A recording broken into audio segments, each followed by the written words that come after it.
As Drea said, this is a 90-minute workshop. It's actually condensed. When you get it from Toastmasters International, it's 2 hours. We don't have 2 hours, so I've cut it down to 90 minutes, and we're going to be out of here before 8 o'clock.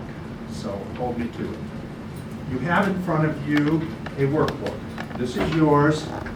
Please feel free to follow along. It's got some of the information I'm talking about. There's places for you to make notes. There's blanks for a couple of the files, these papers that we're going to hand out. So you don't have to mark in there, but you will have a clear copy to take home with you. So I'll explain about those later. Toastmasters, of course, is an educational organization. We learn about building skills in public speaking and leadership. And it's unique in that we offer an evaluation for every prepared speech. But there's no teacher. It's not like university or school. There's no professor. The evaluations are done by all of you.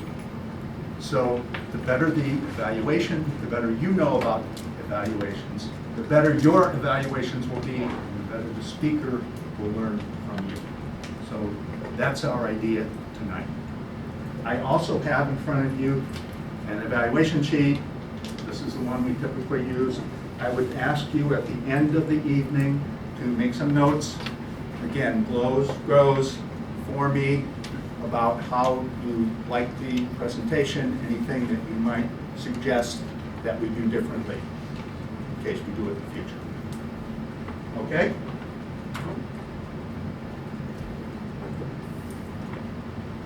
There are many benefits to effective evaluation and to different people. First of all, it benefits the evaluator because it forces the evaluator to listen, to think critically, and to give good feedback. Second, it evaluates the speaker, or it benefits the speaker by getting an evaluation and having information about what they did right and what they can change in the future. And finally, it benefits the club because it sets up people that have skills in evaluation. It makes the club run more efficiently and effectively, and therefore can draw new members, which keeps it alive. Here are the objectives of this workshop. The first is to give you an appreciation for what's important about evaluation, why we do it. Secondly, to discover how we can do it better as individuals and as a club. And finally, to give time for some group discussion about evaluation. I'm going to have a survey on how we do it right now and how good that is, and then things we might do as a club to do a little better. Here's the agenda for the evening. Why do we evaluate? Why do people want to learn to speak better? And how do we improve as speakers? And what are the roles that we play when we're an evaluator? What's the difference between evaluation and criticism? And finally, where does self-esteem fit in? Self-esteem is how we feel about ourselves. And what role does evaluation play in that? And what does that play as far as being a better speaker? Why do we evaluate? Well, there's really only one reason to evaluate, and that is to make another member a better speaker. But there's many other benefits because by being an evaluator, we learn. We gain skills in evaluating, listening, critical thinking. And as I said, the club has benefits too. That's why we do it. Why do people want to learn to speak better? Well, we all want to get better at a skill, gain knowledge. But sometimes we have a specific need. I'm glad you're here because I remember Elizabeth came to us because she had a specific need. She had a trial coming up, one of her first in front of a jury. And she wanted to gain enough self-confidence to be able to get in there and win that trial. Specific need. And there may be material awards. If you're a good speaker, a critical thinker, you can get promoted. Get promoted, more money. And there are many Toastmasters that are professional speakers that make money by speaking. So there's material awards. And you can be recognized. Recognized in this group, recognized in our district. Have your name in the book for gaining a certain level. In fact, I see that our vice president is posting the names of people that complete a whole path now. I think there are 3 people in the district that have completed the path so far. So, and I think we have a couple people that can easily complete a path this year. So we'll be in that. It's pleasurable. It's fun. I don't think many of you would continue coming back here on Thursday night in the summer or in the snow if it wasn't fun. This is a particularly fun and enjoyable club. So it's a pleasure. And it builds self-esteem. We'll talk more about what that is and how we do that a little bit later. But it makes you more confident and feel better about yourself. Self-esteem builds self-confidence. So you can go in front of a jury. You can get up in front of a class. You can make presentations at work. And acceptance and esteem from others, whether that's members of this club, members of your family, members of your church, members of your community. By having that confidence to stand up and briefly, concisely, and effectively present your ideas, you are an effective communicator. How do we improve as a speaker? It's really a circular process. We give a speech. Someone gives us feedback. We make a change. We give another speech. We get feedback. We make a change.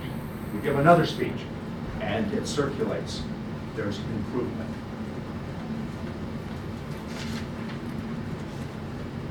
There are 3 main roles of being an evaluator. The first is motivator. A motivator, first of all, recognizes improvement in the speaker and reinforces the desire to keep at it. If you feel that you're beaten down, you're not improving, or an evaluation just beats you over the head. You didn't do this, you didn't do this, you didn't do this. Why should I keep trying? But a good evaluation says, here are things that you did well, but here's some things you could improve on. So, especially, and I remember certainly at the last meeting and many meetings where people were told, this was way better than your last speech. Or maybe this was the best speech that you've given. That really recognizes that movement, that improvement. Facilitator. Facilitator provides how can you improve. To say, you might try to do better at voice use or vocal variety, but if you don't give somebody the ability to do that, or how to do that, or how to improve eye contact, or how to change the pacing of your speech, it's hard for them to understand. So you have to facilitate change. And finally, you consult people. One of the main things that people join Toastmasters for is to reduce the fear of public speaking. In fact, we have that on our website now. Grabbing the podium, shaking, your knees knocking, that's a very human response to getting up in front of a group of people. We console on how to reduce that fear. Practice, practice, practice, of course. But each time that you do it, be given something that you can really improve on. starts to reduce that fear. You can get up and express your idea. Okay, our first task tonight. This is to assess where Insights is right now. It's a questionnaire, there's 10 questions. Each question asks something. The first one is emphasis. What emphasis does the club place on evaluation as part of the educational program? And then there's a good to not so good, 1 to 5. Circle one number in each of these, and I'll give you 10 minutes. Is how we feel about ourselves. And how we feel about ourselves really directs our whole way of life. Whether we're confident or not, whether we're able to handle things that happen or we are overwhelmed. Self-esteem really fuels personal growth. By feeling good about yourself, it allows you to move forward, to grow in your life in all aspects. Feedback to your actions from family, from friends, from Toastmasters helps you to grow in skill, leadership, speaking. Personal growth also then nourishes self-esteem. You're growing and you feel good about yourself. More self-esteem generates more growth, and it's circular. That comes back to more growth, more self-esteem. So it's important to gain self-esteem and to help others to gain and to maintain their self-esteem. So when you evaluate, one of the key factors is to help the speaker to maintain and to grow their self-esteem. How do you do that? Well, the first thing is to be honest. It doesn't help to whitewash and to say, best speech ever, or that was a great speech. It doesn't help. Now, if it was the best speech they ever gave, fine. But it certainly was not a perfect speech. So be genuine, be honest, because the speaker will know if you are really telling them, what it is, or if you're just whitewashing. Certainly recognize the strengths, the glows. What did they do right? Because every speech, even the wildest icebreaker, has something. If somebody got up in front and gave 4 to 6 minutes of their life, there was something good in it. Find that. Again, listen, one of the key attributes of a good evaluator. Recognize when they've improved, especially after their first, second, third speech. And what's interesting is evaluating Merle Smith, for instance, or a very good speaker, because the improvement is something like this. Merle ever give a bad speech? Maybe you found, that he's rubbing his fingers like that, or he didn't look at everyone, he didn't zap, as Paul says, right? Zap. Merle likes to zap in on people. But it's important to find something to say, this was an improvement. And as we said earlier, you want to motivate people. So there should be, within your evaluation, something about how they have improved, but there's something they can still work on. We want to motivate them to keep working and to make it fun for them. Avoid value judgments. Again, you evaluate the speech. You evaluate how they did it. You're not evaluating the person, not evaluating their brain, not evaluating the topic. I disagree with the topic. but it was their speech. So we'll talk a little bit more in a couple minutes about being personal too in your evaluation. So it's not, you should do this, but I think you might try this. And it's from me, it's personal. And finally, a positive direction. How can they continue to improve? What are things that they can do to make the next speech even better?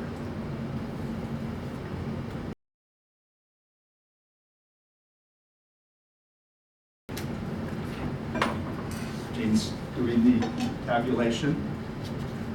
No.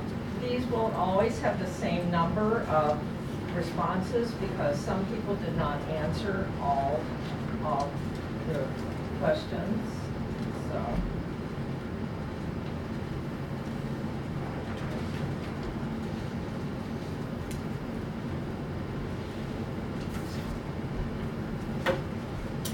Okay, well, she's finishing that, we can start. Emphasis was the first one. What emphasis does the club place on evaluation as part of its overall educational function? And number 1 was fully and effectively, 5 was isn't high priority. As you can see, we're pretty much on number 1, little tail into 2 and 3. Any questions about that? Any ideas? Those that didn't rate it as highly, is there something you think the club might do to emphasize evaluations more? I mean, we're doing something tonight. Right.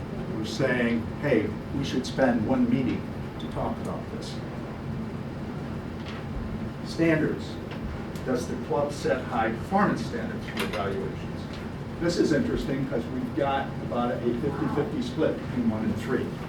So obviously there are some people that feel that maybe we haven't set. Any comments on that? Oh, go ahead, please. Can you read the high end again, Rick? The club expects members to evaluate as effectively as possible, is 5. And standards are either low or don't exist. You know, maybe where we have not done a good enough presentation at is when a new person comes in, try to kind of go over this a little bit more, give them a little insight about an evaluation. Sometimes people feel like, I don't feel like I should be evaluating somebody because I'm not a good speaker as well. So maybe that's where that's coming from. That's exactly what I was going to say. Okay. Okay. Just one thing I've observed in a lot of meetings, and I don't know if that's the way it runs or not, but when the evaluator or the person at the end that evaluates the evaluator, General evaluator. the general evaluator, I mean, it seems like most of the time they don't really evaluate the evaluators. They actually evaluate the speakers or just make general comments about the club. That's I don't know one of if my that's- slides. Okay. Yeah, good. That's a good point. I agree. I have seen that. And we've got to train the general evaluators to make sure they do that. Okay, responsibility. Do club members feel a sense of personal responsibility for helping one another? Again, I think we were pretty much kind of even on that. Any comments on that? I think one of the things that an evaluator does think about is their evaluation is for those 3 minutes only. And once they're finished, then I'm off the hook, instead of probably sitting with the speaker a couple minutes after the meeting and saying, did you understand what I meant? Because a lot of times the speaker doesn't have time to speak up for themselves because they're not supposed to. It is an evaluation of them.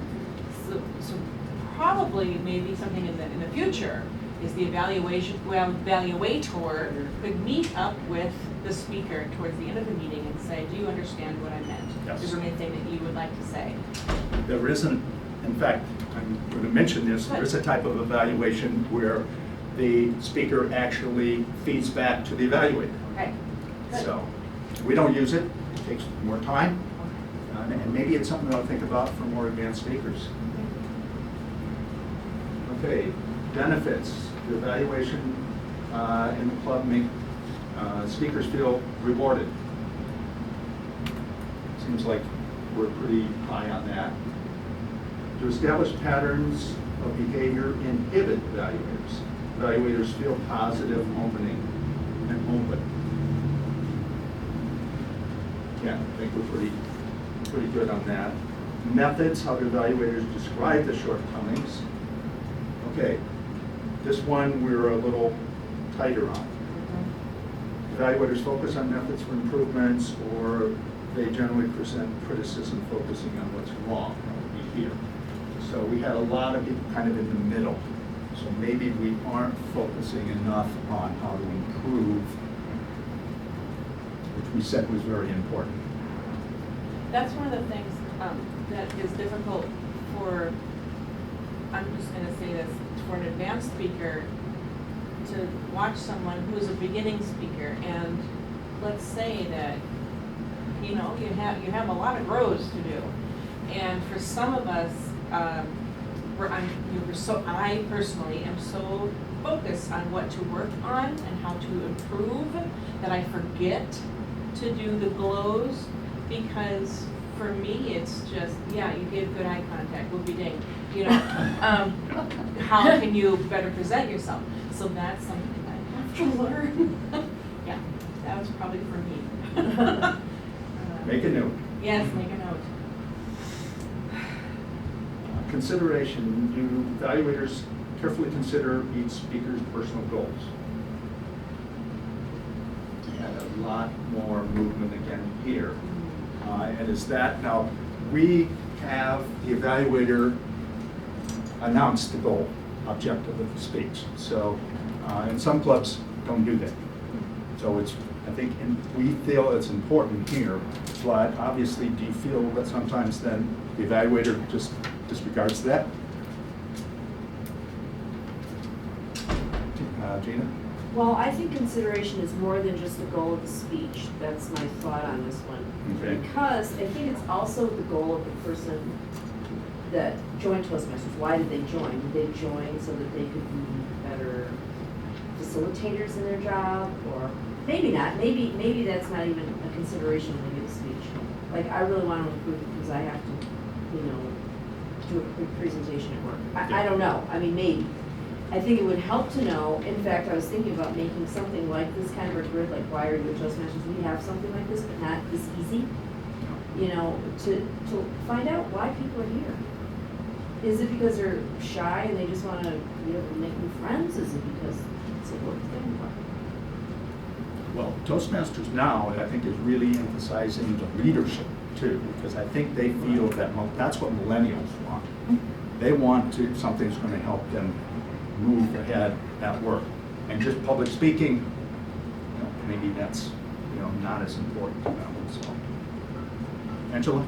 Yeah, I just wanted to add on to Gina's comment about sometimes there are people in the club, new members, that we don't really know why they're in Toastmasters or what their goal is, short-term, long-term. And as people give speeches, you get to know, sometimes you can get to know that without even asking them directly. The icebreaker, that's the whole reason for that. Yeah. But sometimes you still don't get enough in 4 minutes. Okay. Do evaluators prepare in advance? Nobody seems to think that. Nope. No? This is one where I have some ideas about it, and I think that there's probably some disjoint going on in the club because we have people working in legacy and people working in pathways. It's tough. And it's tough as a pathways person to know what's expected of me in the advanced manuals or even in CC. I haven't worked through those books. Yeah. Same vice versa. On the other hand, and when I was completing I hadn't even gone in, I signed up for Pathway, but I never even opened anything up. And with pathways, it is the responsibility of the speaker to print their evaluation form and bring it in. And so I think maybe explaining to the club that that's the expectation, and if you can, look up who your evaluator is and send them the PDF of it, or if you're an evaluator, you can just ask the speaker, hey, if you're in Pathways, would you mind passing along your evaluation form a little bit in advance so I can see what your goals are? Especially the rest of this year, when we're still split. Next year, everyone will be in pathways. So, And then on the other hand, when the speaker gets here and the evaluator get here, it's good for the evaluator to ask the speaker, is there anything in addition to this that you want me to pay attention to? Because maybe they're Yes. working on something. Yep. Which will go back to the consideration. yeah. Yeah, right. So if you never talk to the speaker, you just say, oh, give me your evaluation form and walk off. Yeah. The only caveat I can think of to that, Greg, is somebody who does a last minute fill-in role Yeah. evaluation. And you've done that, I know. And, you know, we appreciate those, and the evaluation should be in line with that. Right. We know you gave a back pocket speech that you just came up with now, so, yeah. And one other thing just on that note is that maybe it is possible that people don't know how to contact other people in the club. For example, Bob, would you know how to email somebody in the club that you haven't exchanged emails with? Okay. Everybody's familiar with how to get people's emails and phone The numbers? website, you mean? Okay, yeah. Yeah. Okay. Maybe that's information. Okay, moving along, speaker preparedness, and your speakers accept the evaluations, and I think those look good. So, summarize. I think many of the things we are doing well. We have a couple that we definitely feel we need to work on as a club and certainly as individuals. So, thank you for that. And there is a blank copy of this in your workbook.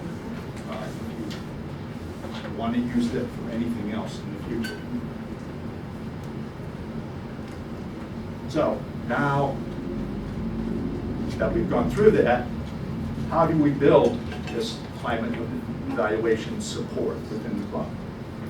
Well, emphasis, we're there. I think we do emphasize quality evaluations. Number one, by example.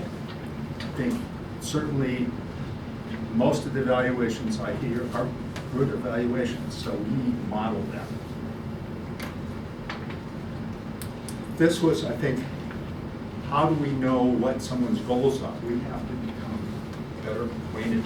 So maybe there's something beyond the icebreaker that we need to do so that I know what Colin's goals are. I know what Elizabeth's goals are.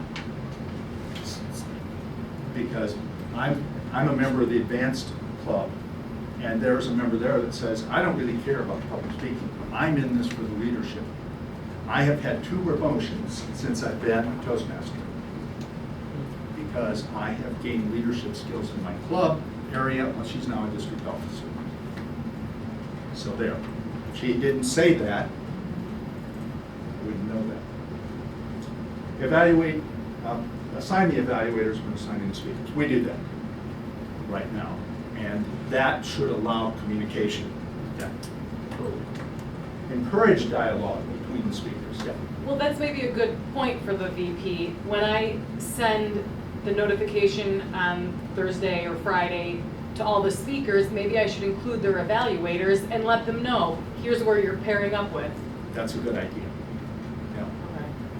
Because right now, we only do it when you set up the monthly schedule, and if I didn't look at, or you look, I'm not a speaker, I don't have to worry about anything. Just show up. What we're saying is, I'm an evaluator, I do have to worry about something, I do have to prepare. Evaluate the evaluators. That's the general evaluator's job. Not to reevaluate the speeches, they've already been evaluated. If anything, evaluate how the evaluator evaluated the speeches. We do this periodically, and I think it's great because it lets everyone see what you picked out. What you picked out. What did you hear? And gee, that went right over my head. I didn't get that. And this is a key that Angela mentioned. Right now, we're in the manual from the legacy system and pathways. So we have to trudge through that for another 9 months or so. Okay, here are the 3 types of evaluations. Tell and sell is what we do now. The evaluator gives an evaluation, tells the speaker listens, and determines how to make a change. Tell and listen is two-way.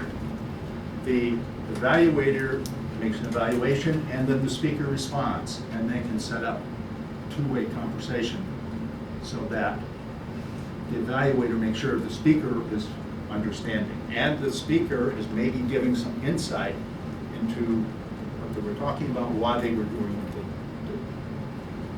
did. The negative of that is more time, a little more difficult, certainly harder for a beginning speaker or beginning evaluator.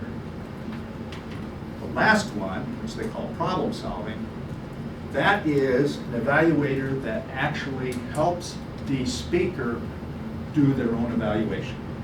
Helps the speaker talk about what they felt they did as far as getting their point across, did they meet their objective, how was their... So instead of telling them, you try to elicit that the speaker actually comes up with the evaluation. Tough, though. I've been in a club, I'm in an advanced club where they take the time to do this, and so the person that had given their speech, at the end now, they go up and they give their speech again, and audience members will say, okay, let's stop. This is the area where I need you to work, and then they'll say, okay, what should I do? And they do it in front of everybody. So it helps every single person that's there. It's, like you said, time consuming. Time consuming, and, well, Yeah. there's risk too. There's a nerve-wracking kind of, Yep. you're doing it again. You know? So just be aware of that. I mean, we're staying here because that's the time we have. But there could be times when you might want to use something else.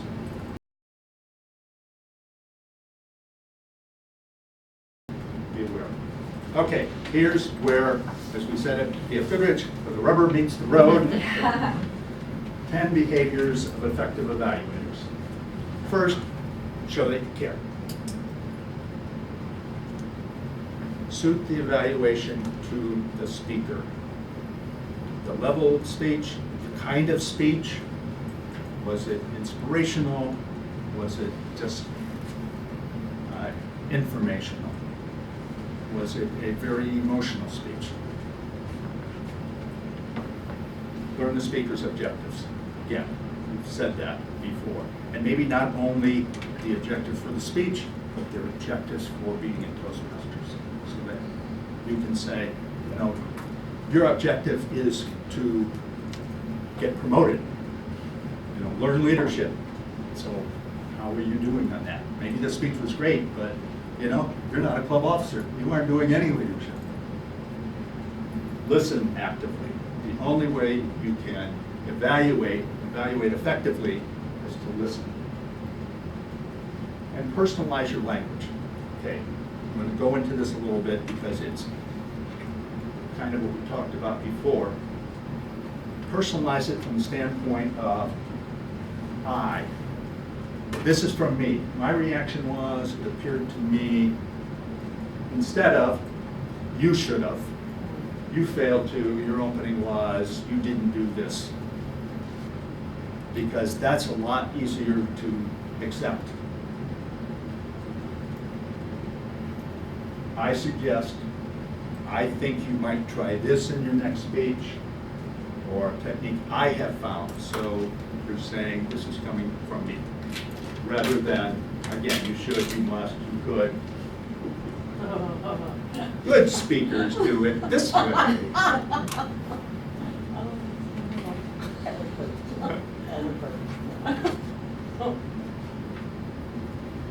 6, positive reinforcement with the glows. What did you do? I had a member at a club that I was in Indianapolis that always said, start with the glows, give a couple glows, then one grow, focus on that, and then end with a glow. So it's good, what we might change, and end up like that. Positive reinforcement. And motivation. We want you to come back. I like when people say, I'm looking forward to your next speech. Evaluate the speech, the behavior, not the person. Self-esteem. keep that in mind. Are you really helping? Right.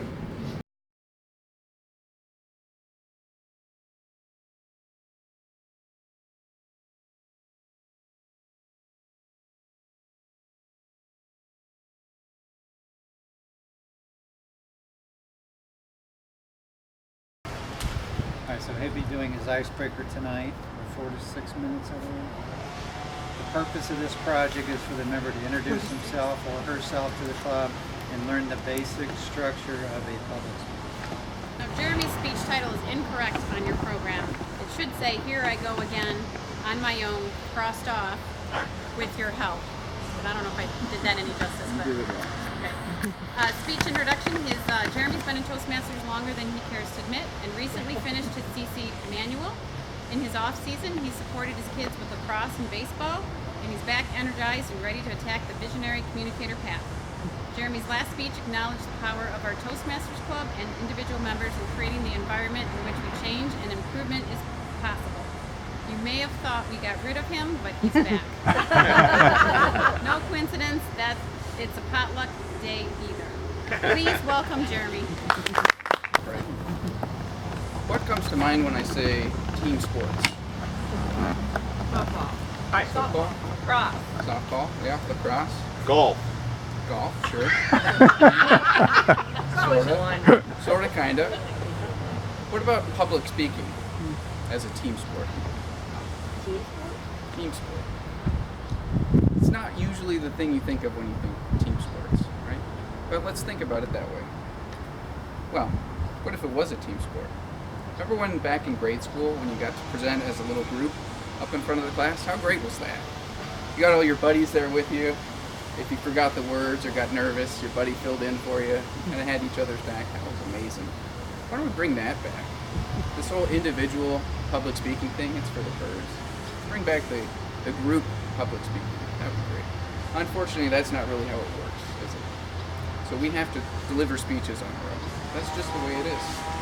Thankfully, in the context of Toastmasters, it is a group sport. Let's think about it that way. We're all of like-minded people. We're here gathered to improve upon talents and skills that we might have, we might be working on. There's even competitions. Sounds like a team sport to me, right? And that's why I'm back. Also, I'm a sucker for punishment. So because I have been gone quite a while, I figured it was prudent to maybe give you a little bit of background of what I've been doing over the last few months, kind of what's new with me, what's new with my goals, and maybe what's more important, what's not new with me. All right, fair enough? So what's new with me? Coincidentally, in April, when I stopped coming here to watch the kids' sports, my gym closed. Kind of a bummer. It's a real niche market, the 5 a.m. workout crew. Yeah, not too many of them. What it did do is gave me the opportunity to try something that I've been wanting to try for quite a while. CrossFit. Anybody done CrossFit? Yeah, a few. Let me see if I get this right, okay? So CrossFit is amazing if you love being sore every day.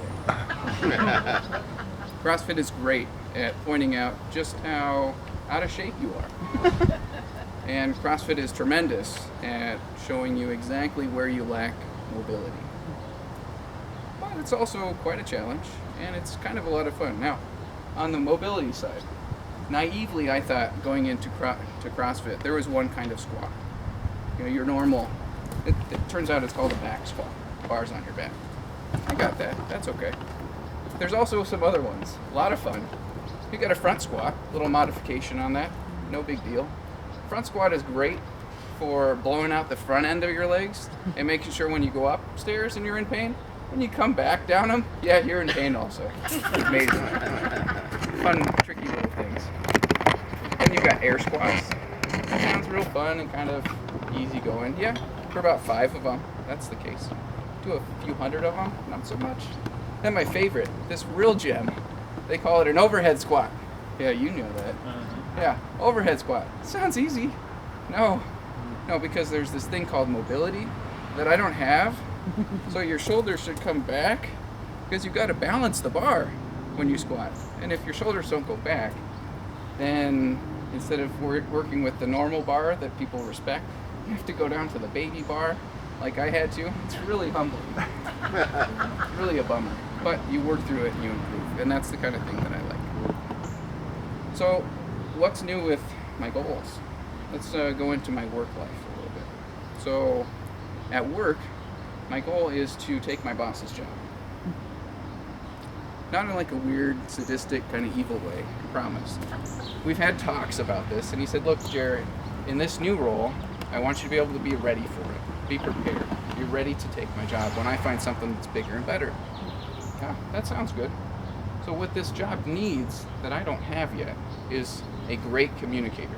That's the key that differentiates just getting by from really succeeding in this role. So I'm committed to getting there. And if I rewind a couple years prior to Toastmasters, I'll say I was encouraged, I was pleased with myself just being able to get up in front of a couple hundred people and literally just make words come out of my mouth. I mean, that was it. That really was nothing better than that. Just words came out of my mouth. I think they formed sentences. I'm not really sure. It was done and it was over, and I was really glad about that. But that's not going to cut it with the new role that could be coming, right? I need to be better than that. So I'm committed to doing that. Again, that's why I'm back here and asking for your help.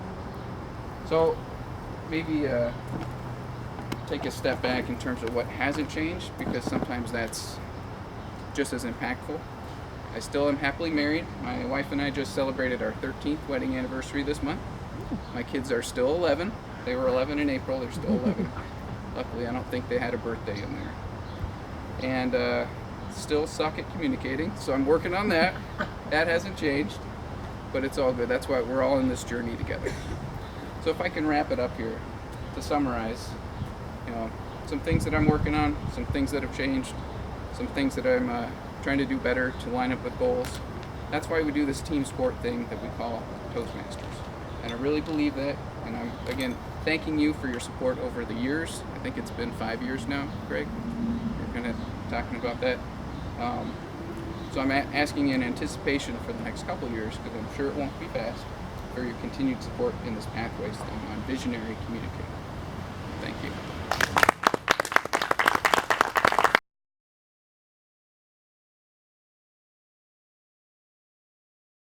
No notes.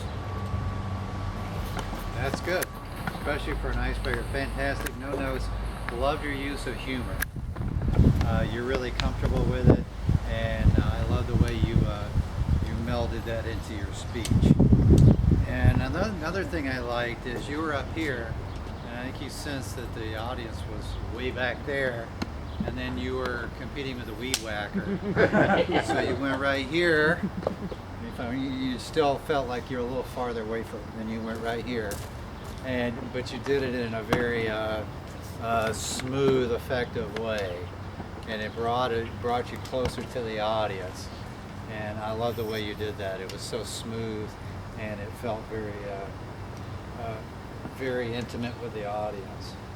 And then when you were out here, you said, I can't remember what you said, but you said, and then I took a step back. And then you actually did it. I thought, oh, that was really cool. I wish I'd have thought of that. So I really enjoyed those things in your speech. And it just, the no notes, use of humor, and the way that you felt comfortable in an uncomfortable setting with the outside forces here, I thought was fantastic. The one thing I would just for content was it would have been nice to get a little more of your background, like where you grew up, how you came to be in Michigan, how you came to Toastmasters. That would have been nice, but that would be my only just kind of grow is maybe just a little more of the background to share more of your story. But I thought it was fabulous.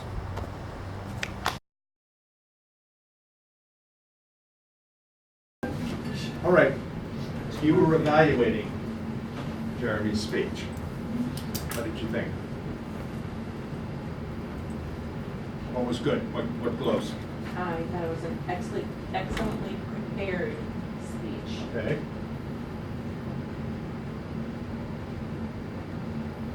I certainly agree. Really comfortable. Very organized. Angela? I thought that it wasn't as prepared maybe as some of his other speeches. Maybe it was the third segment in his speech, he was saying these are the things that are not changing, which I thought to be a little odd, like, I didn't get a divorce. Yeah. I didn't have any major changes with the fact that I have children. You know, these types of things I thought maybe would have fit better in a about me at the beginning. I'm married, I have kids, this is what they do, these are But things this is about what's me. changed. Yeah, But that's not the preparedness of the speech, that's the content of the speech. okay. So he memorized is what I'm saying, is that everything from, Okay. with what he wanted. But maybe the organization. Organization of it, yeah. Okay. Elizabeth? Yeah, I second the organization. I didn't really catch what the speech was supposed to be about, It so I had a was little difficulty following. icebreaker, and it was obviously a very difficult situation, made even more difficult with me trying to video that, but it was outside. But it was an icebreaker for pathways. He completed his CC like in April, I and then see. he hadn't attended since because of his daughter's athletics. Okay. So it was, he's getting into pathways, and this was an Got it. icebreaker. I felt his introduction was a little long to get to where he was going. Okay. You know, he always has good structure with a beginning, middle, and end, but I felt the introduction took a long time to get to it, and it didn't feel like it was quite, I saw at the end what he was trying to do, but it could use a little more structure to where he was going with it. Colin? It's an interesting proposition that Toastmasters or public speaking is a team sport, but then he never developed it. He spent Yeah. 2 to 3 minutes in the middle. Here are some kinds of squats. Yeah. And how, okay, great. How do those tie in? In his defense, I'd say at the end, he was saying, we're in this together, you know, I need your help, but he never mentioned team sport again. Right. And if he had just said that, I think that might have tied in that beginning. Tom? Colin, just articulated my idea. Good job. Sorry, but he had his hand up first.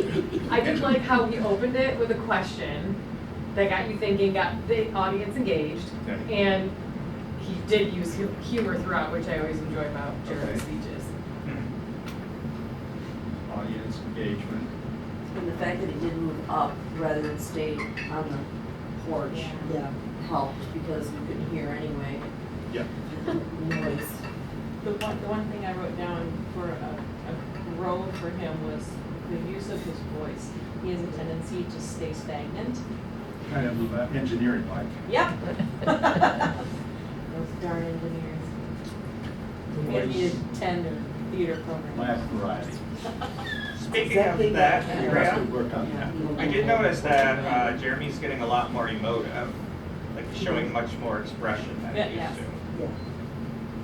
The stone face cracks. Okay. I didn't notice the fact that he didn't use notes until Greg pointed out the fact that he didn't use notes. Which means that's a grow for me as an evaluator. Okay. No notes. And again, it was an icebreaker. And I think it says in there, try not to use notes or Right. something. But since it's maybe someone's first speech ever, try not to demolish their self-esteem right at the beginning by saying, Yeah. okay, let's go on to Greg then. Be the general evaluator. How did Greg do? Elizabeth? I thought he did a good job of personalizing most of his critique.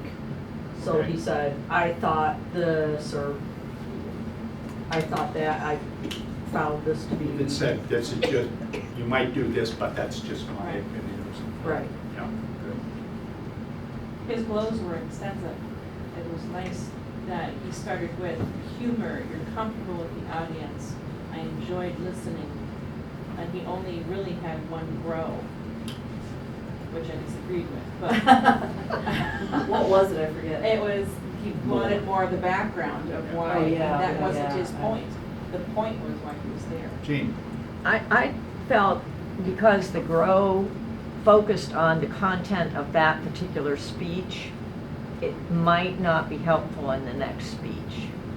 So I think when you're talking about a GROW, you're probably gonna talk about a broader idea.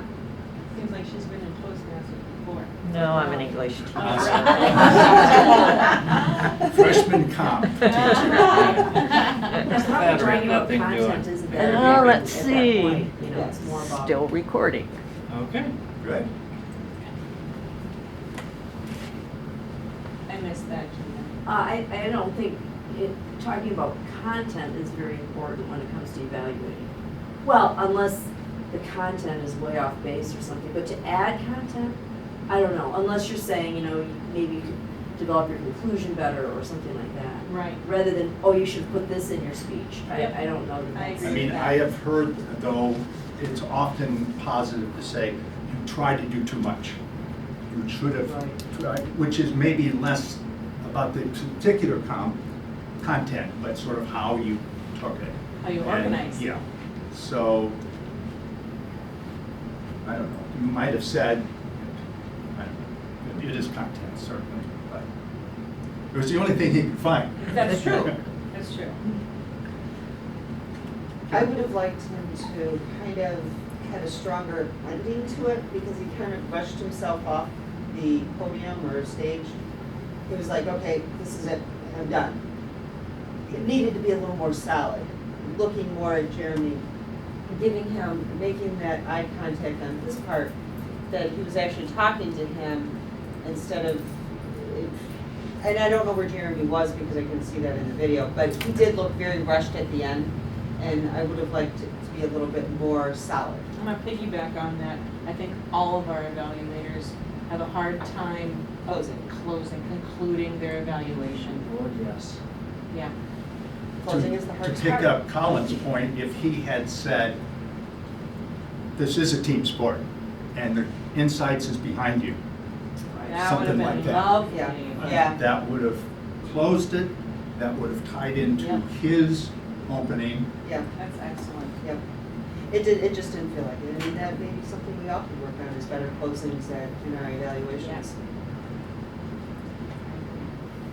So, Yeah, because any he other, did Angela? well, Greg he did a great job with his intro and making the blows and grows. Yeah. Yeah, Good organization. yeah. And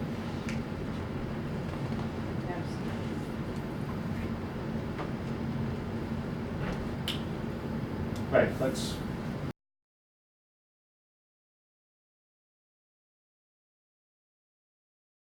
work on wrapping up. Change. How do you change evaluation? We first have to decide what we need to change. And I think we've talked about a number of things that as a club and probably each one of us as individuals. Spend a little more time with the speaker, understand their goals, maybe understand their goals for why they're even in the club. Communicate. And I think if we let evaluators know who they're evaluating, that might prompt, and we might even say that, contact the speaker beforehand. And if the speakers also give something about their objective beyond just what's in the book and put that in the intro, then everyone knows that too. So, recognize the benefits of change. We've talked about that. Good evaluations build good evaluators, good speakers, and a great club. We want all of those. And then execute.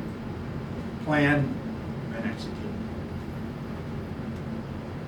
The more you execute, the more you make it a habit.